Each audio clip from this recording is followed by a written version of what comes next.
Hello मित्रांनो, नमस्कार. मी पालक वर्गांकरता आज एका ज्वलंत विषयावर बोलणार आहे. तर पालक वर्गांना विनंती आहे की तुम्ही लक्ष देऊन ऐका. तुम्ही काय चुका करता आहात आणि तुम्ही केलेल्या चुका तुमच्या पाल्यांना कशा भोगाव्या लागू शकतात पुढे, याचा विचार करून तुम्ही तुमचं पाल्यांचं संगोपन करा. मित्रा, काय होतं आहे माहीत आहे का? दिवसेंदिवस समाजातून सनातन हिंदू संस्कृतीच्या चालीरीती आणि त्याचे टीचिंग्स हे लोक विसरत चालले आहेत. आज काय होतं आहे माहीत आहे का? पालकालाच काही माहीत नाही तर तो आपल्या अपत्याला काय सांगेल? कुठला फॉर्म भरायचा आहे किंवा कुठल्याही कॉलम असतो, तुमचा धर्म कुठला आहे, तिथे हिंदू लिहितात ना. पण मित्रा, तू हिंदू लिहितो, पण खरंच तुला हिंदू धर्माशिवाय काही माहीत आहे का? हिंदू धर्माच्या बाबतीत तुला खरंच काही माहीत आहे का? याचा विचार कोण करेल मला सांगा. मी असे बरेचसे पालक पाहिले ज्यांना मी विचारलं 4 वेदांचे नावं सांगा. माहीत नाही म्हणे सर आम्हाला. मग तुम्हाला 4 वेदांचे नावं माहीत नाही, सनातन हिंदू धर्माचे शक्तिपीठं माहीत नाही, काशी विश्वेश्वर आणि काशी वाराणसीचा महिमा माहीत नाही, पण तुम्हाला काय माहीत आहे? इतकी दयनीय परिस्थिती आहे. तुम्हाला सांगतो, एका जणाने मी विचारलं भगवद्गीता काय आहे? तो म्हणे भगवद्गीता श्रीकृष्णाचा ग्रंथ आहे म्हणे. बघा, श्रीकृष्णाचा ग्रंथ आहे. म्हटलं कोणी लिहिली? म्हणे श्रीकृष्णाने लिहिली. म्हणे त्यात काय सांगितलं आहे? नाही सर, ते माहीत नाही म्हणे. स्वतःला हिंदू म्हणवतो, स्वतःला सनातन हिंदू म्हणवतो. खरंच नैतिक अधिकार आहे का तुला स्वतःला हिंदू म्हणून घेण्याचा? अहिल्यानगरीचा 19 वर्षाचा देवव्रत, त्याला 4 वेद, रुद्र हे सगळं मुखोद्गत आहे. आता 1 महिन्यापूर्वीच तो सगळा वाराणसीला तो कार्यक्रम झाला. आपण पाहिलं असावं, सोशल मीडियावर त्याच्या पोस्ट पुष्कळ आल्या होत्या. शंकराचार्यांनी त्याला सोन्याचं कडं आणि 1,11,000 रुपये देऊन त्याचा सत्कार केला. ते पण आलं होतं, सोशल मीडियाला आलं होतं ना. अरे तुम्ही हे पाहून काय शिकता? आजची तरुण पिढी एखादी गोष्ट मनासारखी नाही झाली की लगेच डिप्रेस होते, आणि तो डिप्रेस झाला की त्याचे पॅरेंट डिप्रेस होतात. काय पडलं या गोष्टीमध्ये? तुम्ही खंबीर राहा, त्यांना समजून सांगा. सनातन हिंदू धर्माची टीचिंग जर तुम्ही आपल्या पाल्यांना दिली नाही, आणि पालकांना तुमचाही दोष नाही, तुमच्या पालकांनी तुम्हाला या गोष्टी दिलेल्या नाही, हा तुमच्या पालकांचा पण दोष आहे की तुम्हाला त्यांनी काही दिलं नाही. अरे नुसतं लहानाचं मोठं केलं, शाळेत टाकलं, शिक्षण दिलं, मोठा झाला, लग्न लावून दिलं, घर फ्लॅट करून दिला, पालकांचं कर्तव्य संपत नाही. परिस्थितीशी कसं झगडायचं, परिस्थिती आपल्या मनाच्या विपरीत झाली तर कसं झगडून त्यातून मात करून कसं वर यायचं, हे आपल्याला सनातन हिंदू धर्म शिकवतो. पण तुम्ही धर्मच समजून नाही घेतला तर तुम्हाला हे कसं समजेल मला सांगा? कसं समजेल? एक अतिशय प्रखर उदाहरण देतो. स्वातंत्र्य संग्रामामध्ये इंग्रजांनी खूप फ्रीडम फायटर्सला अंदमानला पाठवलं काळ्या पाण्याच्या शिक्षेला. माहीत आहे ना तुम्हाला? काळ्या पाण्याची शिक्षा म्हणजे अंदमानच्या सेल्युलर जेलमध्ये नेऊन डांबायचं. एकट्या सावरकरांना डांबलं होतं का रे? मला सांगा. अनेक स्वातंत्र्य सैनिक होते ज्यांना काळ्या पाण्याची शिक्षा झाली आणि त्यांना अंदमानच्या सेल्युलर जेलमध्ये नेऊन डांबण्यात आलं. अनेक हाल अपेष्टा झाल्या त्या फ्रीडम फायटर्सच्या, आणि काही लोकांनी त्या हालअपेष्टामुळे आत्महत्या केल्या किंवा काही लोक त्या त्रासाने मरून गेले.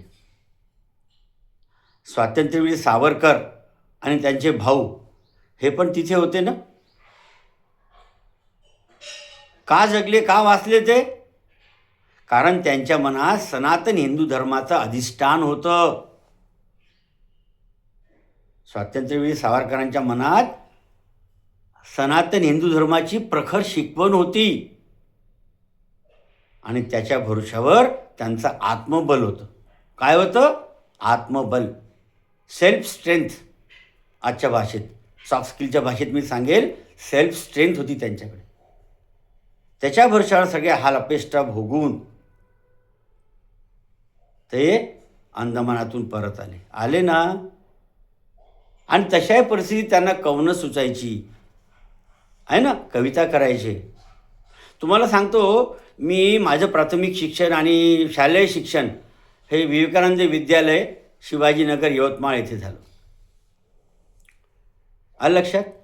आणि ब्राह्मणांची शाळा होती आणि कडक शिस्त बिलकुल.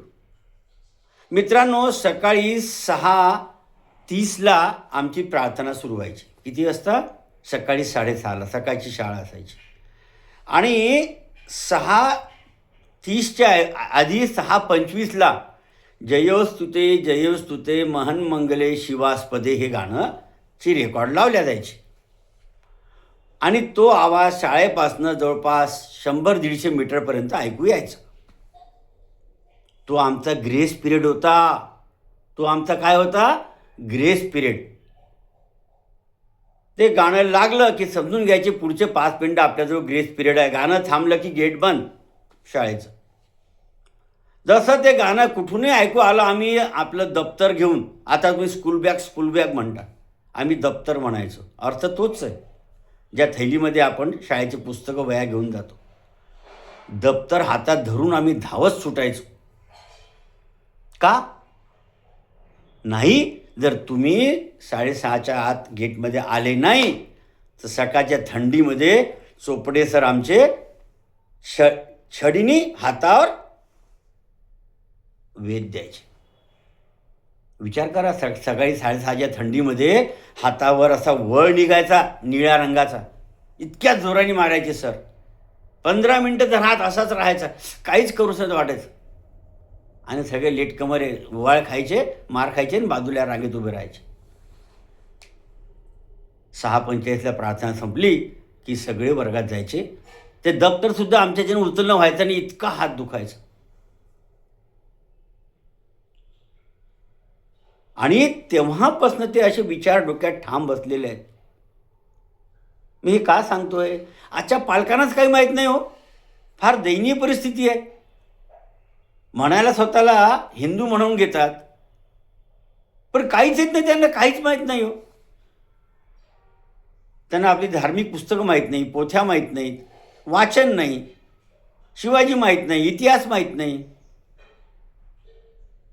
अरे आला दिवस जातो, आला दिवस जनावर पण जगतो. आपण मानव प्राणी आहोत ना. पण मानव प्राणी आहात, मानव प्राण्यासारखं जगा ना. भौतिक गरजा सगळेच पूर्ण करतात, प्राणीसुद्धा करतो. काही लोक त्याच्यातच खुश असतात. मी भौतिक गरजा पूर्ण केल्या, फ्लॅट घेतला, गाडी घेतली, असं झालं तसं झालं, पोराला शिकवलं, माझं कर्तव्य झालं. काय असलं कर्तव्य झालं? डोंबलाचं कर्तव्य झालं. त्या पोरावर एखादं संकट आलं, तो बारगावी राहतो, जो स्वतःला टांगून घेतो, आत्महत्या करून टाक. असे आहेत ना कित्येक उदाहरणं. आत्मिक बळ कोण देणार? आपल्या आपत्त्यांना आत्मिक बळ कोण देणार? मला एखाद्याने त्याच्यावर वाद घातला, म्हणे सर आधीच्या लोकांना आत्ताच्या लोकांना म्हणे 1 किंवा 2च अपत्य असतात आणि ते असं सेंटर्ड असतं, खूप पॉझिटिव्ह असतात, त्याच्यामुळे ते पोरांना जास्त शिकवू शकत नाही. काय अर्थ आहे अशा गोष्टीमध्ये? आम्हाला काय 10-15 होते का? आम्हाला 2च अपत्य होते. म्हणजे एक्सक्यूज कसा द्यावा आणि एक्सक्यूज काय द्यावा याचं सुद्धा तुम्ही लोकांना भान नाही.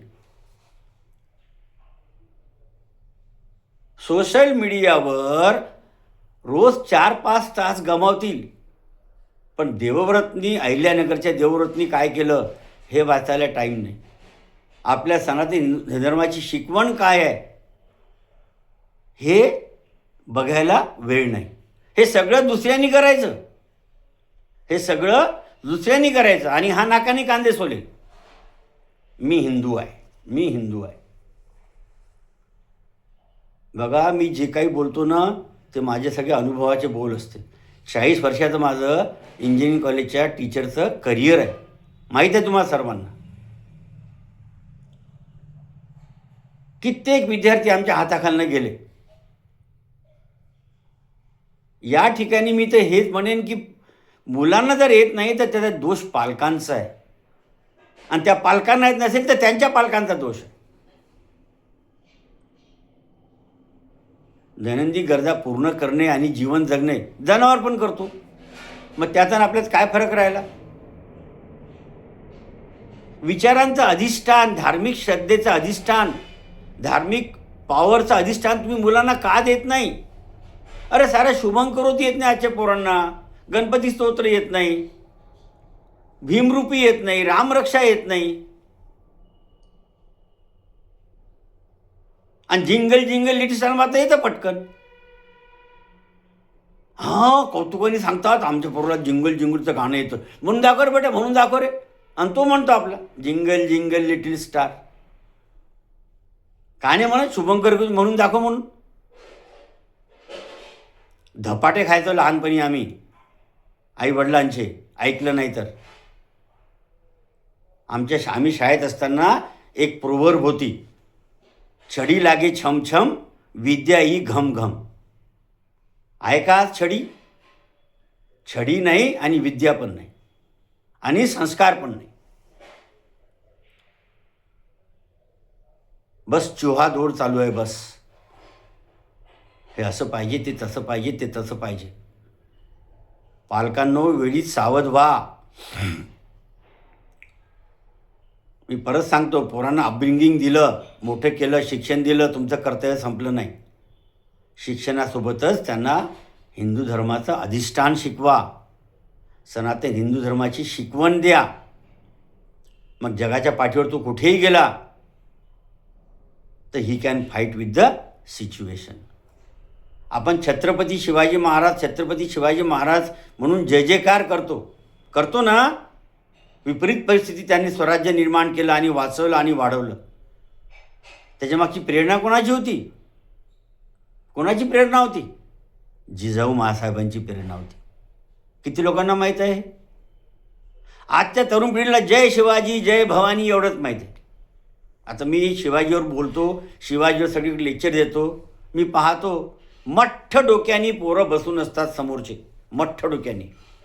त्यांना एवढंच माहीत आहे शिवाजी नावाचा कोणी राजा होऊन गेला आणि त्यांनी राज्य केलं होतं महाराष्ट्रावर, एवढंच माहीत आहे त्यांना. काय उदासीनता, काय उदासीनता मला सांगा. आणि कसं तुम्ही अपेक्षा करता की पोरांनी प्रतिकूल परिस्थितीमध्ये जगलं पाहिजे, वाढलं पाहिजे आणि परिस्थितीची सामना करून तो पुढे गेला पाहिजे? पालकांनी विचार करायचा याचा. जिजाऊ महासाहेबन पालकच होत्या ना. शहाजीराजे तर बाहेर राहायचे, सतत मोहिमेवर राहायचे. पण पूर्ण शिवाजीराजांचं संगोपन कोणी केलं? जिजाऊ महासाहेबांनी केलं.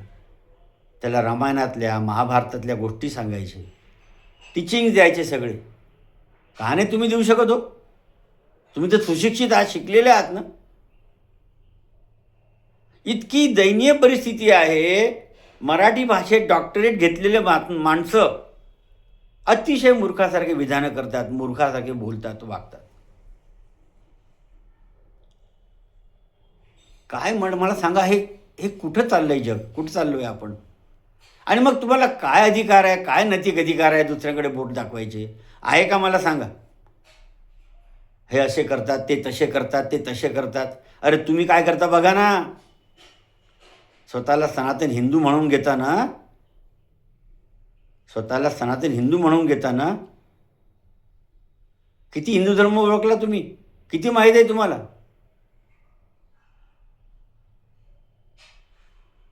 कळतं का मी काय सांगतो ते?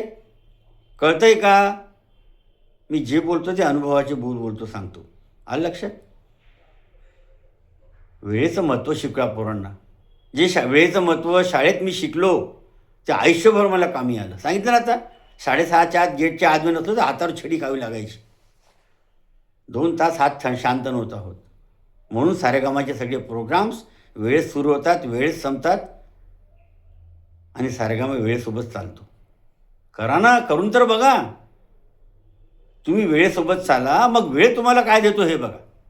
करून बघा ना मित्रांनो. मला माहीत आहे माझी भाषा टोचते, बोचते, रुतते, पण शिक्षक असाच असतो. यालाच टीचर म्हणतात. यालाच हाडाचा शिक्षक म्हणतात. जो टोचणारं बोलतो. कळते का? झाला दिवस गेला, झाला काळ गेला, तो तुमच्या हाती नाही. You can't control your past, but present and future is in your hand. आता तरी दुरुस्त व्हा. आता तरी दुरुस्त व्हा. पहिले तुम्ही वाचा, तुम्ही शिका आणि अपत्याला द्यायचा प्रयत्न करा. मग बघा सनातन हिंदू धर्माची ध्वजपताका कशी वेगाने पुढे जाते, कशी वेगाने फडकते. ठीक आहे. नमस्कार.